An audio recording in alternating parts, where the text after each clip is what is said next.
Ona görə Hindistanın müsəlman şahlarından biri öz vəzirinə əmr edir ki, şahlıq üzüyü sifariş verir və deyir ki, o üzüyün üzərinə elə bir şey yazılsın ki, mən ora qəmli, kədərli olduğum zaman baxım və qəmim, kədərim məndən geçsin. Firavanlıq vaxtında baxım və firavanlığım məndən geçsin, təkəbbürlənməyim. Və vəzir çox fikirləşdiyindən sonra və üzüyün üstünə zərgərə əmr edir, yazsın ki, bu da gedəcək.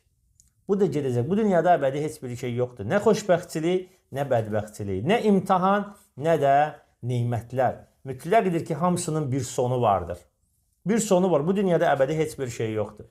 Və ona görə əlimizə gələn neymətlər zamanı şükür etməliyik, bəlalar gəldikdə isə səbr etməliyik. Və bu dünyanın ləbud bir halıdır. Və insan hətta bunu ağılla belə idrak etməlidir ki, təcrübədən olaraq keçmişə baxanda, digər ətrafına insanlara baxanda görsün ki, insanların halı belədir. Bir gün belə olur, öbürsü gün isə fərqli olur.